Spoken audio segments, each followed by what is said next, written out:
Hi hello అండి, నమస్తే. నేను మీ కమల. వెల్కమ్ బ్యాక్ టు కమల వంటింటి రుచులు. ఎలా ఉన్నారండి అందరూ? నేనైతే బాగున్నాను. మీరు కూడా బాగుండాలని మనస్ఫూర్తిగా కోరుకుంటున్నాను. మరి ఈరోజు ఒక మంచి స్వీట్ రెసిపీతో అయితే మీ ముందుకు వచ్చేసాను. బొబ్బట్లు అండి. మరి మనకి ఉగాది అయితే రేపు స్టార్ట్ అవుతుంది కాబట్టి మనం ఈ స్వీట్ బొబ్బట్లని ప్రిపేర్ చేసుకుని హ్యాపీగా ఉగాదికి వెల్కమ్ చెప్పేద్దాము. మరి ఈ బొబ్బట్లు సింపుల్ అండ్ టేస్టీగా ఎలా చేయాలో ఈరోజు అయితే నేను చూపించబోతున్నాను చిన్న చిన్న టిప్స్తో. ఇప్పుడైతే దీనికోసం ముందుగా శనగపప్పు తీసుకోవాలండి. ఒక కప్ శనగపప్పు అయితే తీసుకుని వాటిని వాటర్ వేసి శుభ్రంగా వాష్ చేసుకుంటున్నాను. చూస్తున్నారు కదా, ఈ విధంగా వాష్ చేసిన తర్వాత తగినన్ని వాటర్ వేసుకుని మనం మూత పెట్టుకుని విజిల్స్ అయితే రానిచ్చుకోవాలండి. ఒక 7 విజిల్స్ వచ్చే వరకు ఉంచుకోవాలి. ఇప్పుడు పిండి అయితే కలుపుకుందాము. ఒక కప్ గోధుమ పిండి అలాగే ఒక హాఫ్ కప్ వరకు మైదా పిండి వేసుకుని కలుపుకుంటున్నాను. మీకు కావాలంటే ఫుల్ మైదాతో చేసుకోవచ్చు, కాబట్టి కొంచెం హెల్తీగా ఉంటుందని నేను గోధుమ పిండి అయితే యాడ్ చేస్తున్నాను. దీంట్లోనే రుచికి సరిపడా సాల్ట్ అలాగే ఒక హాఫ్ స్పూన్ వరకు నెయ్యి కూడా వేసుకుని దీని మొత్తాన్ని కూడా బాగా కలుపుకోవాలి.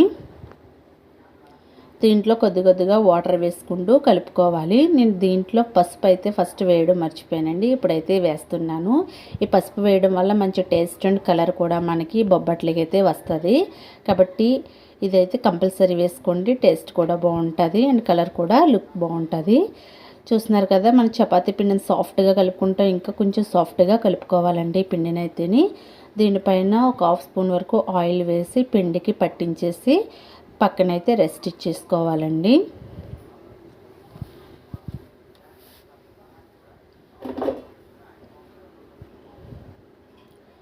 ఓకే, చూస్తున్నారు కదా, ఈ విధంగా మనం పిండిని పక్కన పెట్టుకోవాలి.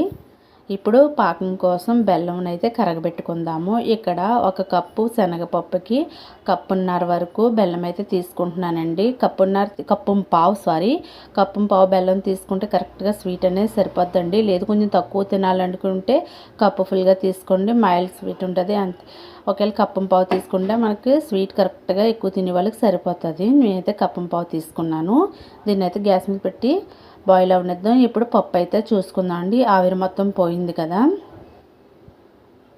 ఇక్కడ చూస్తున్నారు కదా, పప్పు బద్దని ఇలా చేతిలో మెతపగానే ఈ విధంగా రావాలండి, మెత్తగాని.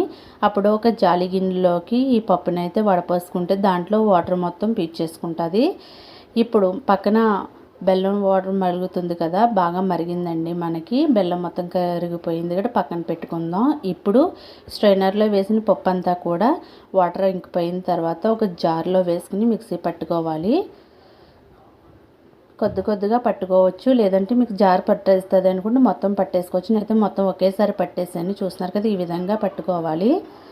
ఇప్పుడైతే ఈ పప్పుని అయితే మనం ఒక కడాయి తీసుకుని ఆ కడాయిలోకి పప్పు మొత్తం వేసేసుకోవాలి. వేసిన తర్వాత దీంట్లోకి బెల్లం కరిగిపెట్టుకున్నాం కదండి, బెల్లం వాటరు, ఆ వాటర్ అయితే యాడ్ చేసుకొని ఈ పప్పు మొత్తాన్ని బెల్లం వాటర్లో కదుపుకోవాలి.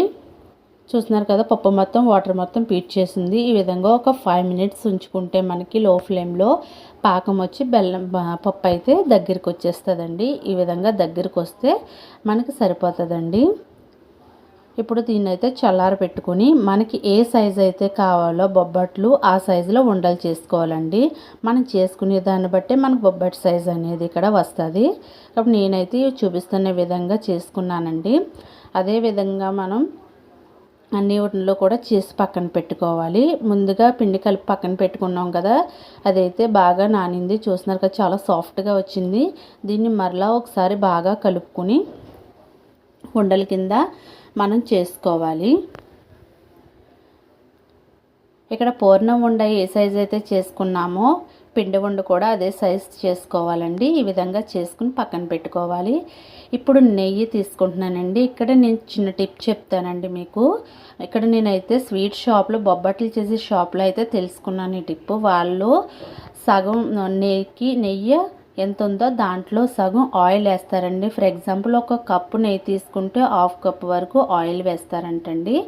ఆ విధంగా వేయడం వల్ల బొబ్బట్లు అనేవి బిగిసిపోకుండా స్మూత్గా మృదువుగా ఉంటాయంటండి. అందుకు అలా వేస్తారంట. నేను కూడా ఈ టిప్ అయితే ఫాలో అవుతున్నానండి, మీకు కూడా షేర్ చేద్దామని చెప్తున్నాను. ఇక్కడ నేను 3 స్పూన్స్ తీసుకున్నాను.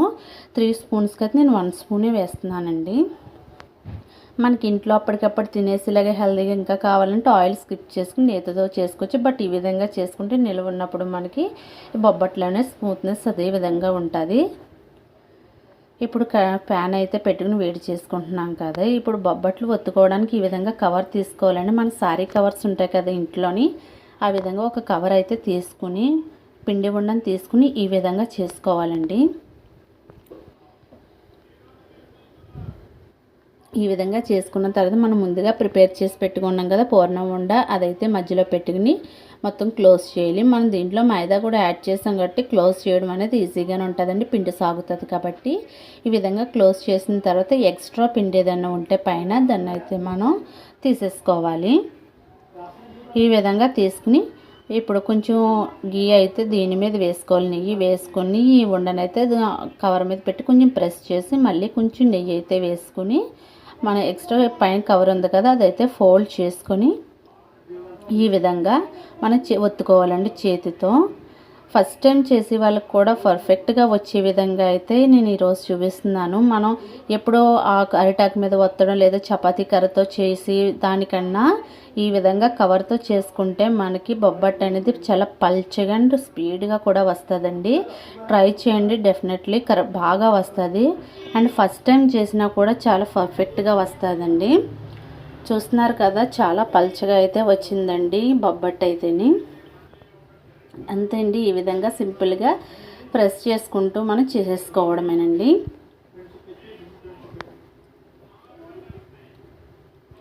ఓకే, నేనైతే ఇప్పుడు దీని మందాన్ని చూపిస్తాను చూడండి. చాలా తక్కువ మందంగా పల్చగా అయితే ఈ బొబ్బట్టు అయితే ఒత్తుకున్నాం కదా. ఇప్పుడు ఈ ప్యాన్ మీద వేసుకుని కాల్చుకోవాలండి. ఒక సైడ్ కాలిన తర్వాత పైన నెయ్యి అయితే వేసుకోవాలి. పైన నెయ్యి వేసి తిరగేసుకుని మరలా నేతితో రెండు వైపులా కూడా మనం కాల్చుకోవాలండి. ఈ విధంగా 2 సైడ్స్ కూడా బాగా కాలే వరకు ఉంచుకోవాలి. మనం ఈ నేతితో చేయడం వల్ల మనకి టేస్ట్ అనేది చాలా బాగుంటుందండి.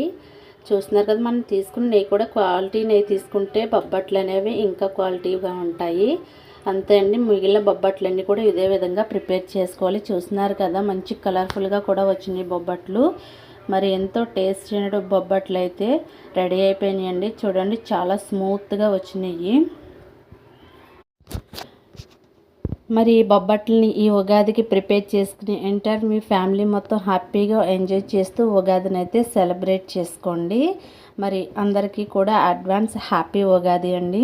అలాగే మన ఈ వీడియో కానీ మీకు నచ్చినట్లయితే లైక్ చేయండి. అలాగే మన ఛానల్ని ఫస్ట్ టైం చూస్తున్నట్లయితే సబ్స్క్రైబ్ చేసుకుని పక్కనే బెల్ ఐకాన్ సింబల్ ఉంటుంది, దాన్ని ట్యాప్ చేయండి. అప్పుడు నేను చేసేటువంటి ప్రతి వీడియో కూడా మీకు నోటిఫికేషన్ల రూపంలో వస్తుంది. అప్పుడు నా వీడియోలన్నీ కూడా మీరు వెంటనే చూడొచ్చు. అదేవిధంగా ఈ వీడియో చూసినప్పుడు మీకు ఏమనిపించిందో నాకు కామెంట్ సెక్షన్లో కామెంట్ కూడా చేయండి. అలాగే లైక్ చేయడం అయితే మర్చిపోకండి. మీ ఇచ్చే ప్రతి లైక్ కూడా మాకు మోటివేషన్ కింద ఉంటుందండి. కాబట్టి డెఫినెట్లీ లైక్ చేయండి, కామెంట్ కూడా చేయండి. కామెంట్ చేస్తే మీరు ఏమనుకుంటున్నారు మా వీడియోల గురించి అనేది మాకు తెలుస్తుంది. కాబట్టి కొంచెం కామెంట్ కూడా చేస్తే మాకు బాగుంటుంది. ఓకే అండి, once again all of you happy Ugadi అండి. ఉగాదిని బాగా సెలబ్రేట్ చేసుకోండి. Thank you.